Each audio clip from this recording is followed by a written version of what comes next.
Assalamualaikum warahmatullahi wabarakatuh. Baik teman-teman, kita lanjutkan penjelasan penggunaan kasir SM ini.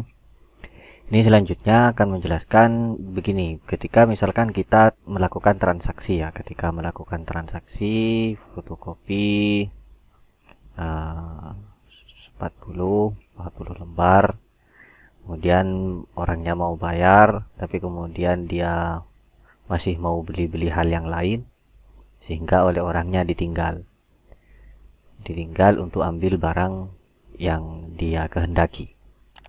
Kemudian ketika selang dia ambil barang, ada pelanggan yang lain datang mau melakukan pembayaran. Nah, ketika begitu, maka data yang tadi ini tidak perlu kita hapus, tapi kita cukup save. Jadi di sini ada kolom save back ya, SAVEBACK ya. Jadi ini disimpan. Cara nyimpannya yang di save ini, 4 kolom ini. Kita taruh di S ya, save. Jadi yang tadi tersimpan. Nah, di sini ada tanda S, ada isinya ya. Nah, kemudian lakukan transaksi untuk orang lain. Jadi untuk orang lain ada orang fotokopi 2 lembar misalkan ya. Kita input, selesai. Yang tadi itu kembali lagi. Maka ketika kembali, dia datanya dia tadi ada di kolom S ya, ada di S ini yang tandanya di sini. Maka untuk mengembalikan data yang tadi, kita klik bawahnya S, B. Maka data yang tadi ini kembali. Nggak melakukan pembayaran, misalkan tadi dia itu beli es kelapa ya, 1. Nggak ada tambahan begitu, bayar, input, selesai. Jadi ini selesai. Saya contohkan ketika ada banyak yang tersimpan. Jadi ada orang 1 kali fotokopi 40, dia disimpan ya.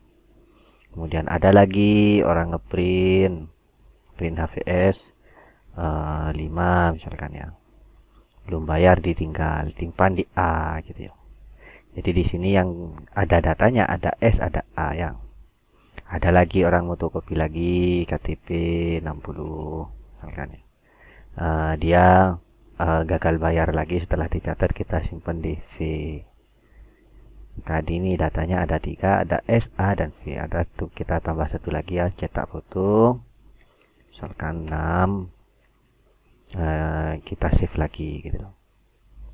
Nah, ini hanya bisa menampung sampai 4. Jadi ketika di sini kodenya sudah terisi SAVE berarti full.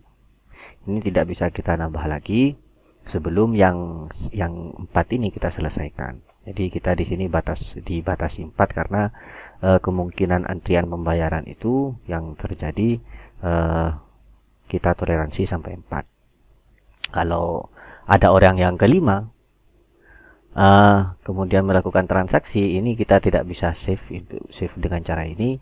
Teman-teman bisa cari cara lain, bisa di-delete nanti tulis lagi atau bagaimana, terserah. Yang jelas di fasilitas ini hanya ada 4 tempat untuk menyimpan yang tadi. Kemudian yang kita simpan di V tadi mau bayar, kita klik ke bawahnya V. V berarti ada di C. C yang tadi berarti V-nya di sini sudah nggak ada. Ini lakukan pembayaran. Sudah input, kemudian yang ini kembalikan lagi. Yang S yang disimpan di S, yang orang yang pertama tadi kembali berarti B. Bayar, input. Kemudian orang yang kedua kembali lagi A, berarti bawahnya A ya A. Kita kembalikan datanya. Dan setelah kembali kita input, tinggal 1. Dia setelah kembali untuk melakukan pembayaran, kita klik yang bawahnya E yaitu K. Kemudian ini kita input dan selesai. Jadi itu cara untuk menangani ketika terjadi antrian pembayaran yang mau diselat orang lain, katakanlah begitu ya. Kemudian yang perlu saya jelaskan lagi adalah transaksi dengan harga accrue atau dengan harga mitra. Jadi saya contohkan misalkan di sini laminating 5 lembar. Ini menggunakan harga accrue. Jadi ketika menggunakan harga krunya siapa, namanya kita masukkan misalkan Haris. Kemudian di sini masukkan harga kru. Maka harganya ini sudah tidak harga normal untuk pelanggan, tetapi sudah menggunakan harga kru. Jadi ininya disesuaikan, namanya masukkan, kemudian harganya diubah menjadi harga menjadi pilihannya kru ya. Kemudian kita input. Jadi sebelah sini ini namanya kita kasih nama customer maksudnya. Jadi untuk sementara kita gunakan untuk kru ya. Ini untuk harga kru kita input dan selesai. Ketika mau kembali ke transaksi normal, maka ini kita kembalikan ke harga biasa. Ketika ini menggunakan untuk kru, ini akan tertulis di sini mode kru dan mitra dan warnanya akan berubah. Gitu ya. Jadi ini yang kru. Atau misalkan mitra kita, mitra SM yang melakukan transaksi, ini namanya ditulis, namanya mitra siapa. Misalkan ya anggaplah ini yang kemudian harganya kita ubah menjadi harga mitra dan dimasukkan di input. Input selesai. Kira-kira begitu. Oke. Ini untuk mitra dan kru cara inputnya seperti itu. Nah, setelah selesai ini kembalikan lagi ke harga normal. Ini menjadi mode normal lagi. Sehingga ini yang diubah warnanya biar kelihatan ya, biar ketahuan bisa kelihatan dengan gampang. Kalau kita ini sedang melakukan transaksi untuk kru, untuk mitra, dengan berbeda dengan ketika kita melakukan transaksi untuk customer, untuk pelanggan biasa. Oke. Nah, untuk kru ada hal yang lain lagi. Untuk kru ini ada bond ya, bond kru. Jadi transaksinya kalau kru ya, misalkan kru ini beli pulsa, katakan ya, pulsa smartfren 100.000 ya, satu kali.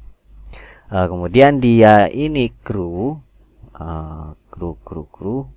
menggunakan harga kru. Ini kan harganya sudah berbeda ya dengan harga biasa.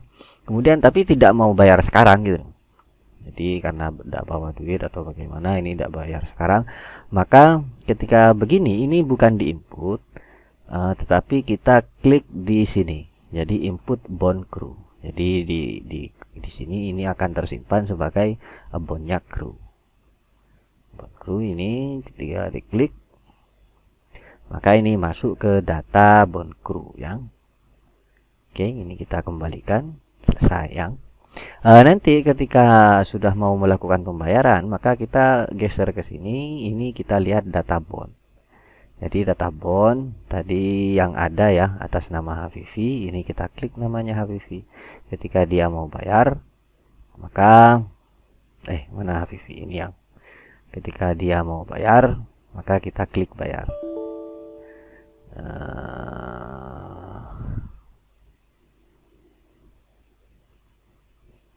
Oh ini pembayarannya. Jadi ini hanya ketika lunas ya. Lunas, tanggalnya diisi misalkan tanggal 20.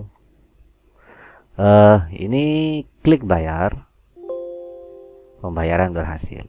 Maka ini sudah lunas dan terbayarkan dan terinput ke data kasir yang sudah terinput secara otomatis. Klik untuk kembali ke atas dan klik ini untuk kembali ke kasir tadi. Nah, gitu ya. Lanjut ke yang lain. Nah, kira-kira begitu. Untuk nama kru ini ya, teman-teman bisa ya yang siapa aja gitu. Jadi ketika misalkan mau ngecek dia punya bond berapa di SM, ini tinggal klik di sini. Dan di sini ada nama-nama kru yang dia punya berapa bond. Punya bond berapa ke toko. Jadi kita misalkan Alvin, tinggal diklik Alvin ya. Alvin ini. Tapi karena ada di sini tidak ada bond, maka ya kosong. Atas lagi dan kembali kasir. Oke, saya kira cukup dulu. Kita lanjutkan ke video selanjutnya untuk penjelasan yang selanjutnya, yang lain. Sekian, terima kasih. Assalamualaikum warahmatullahi wabarakatuh.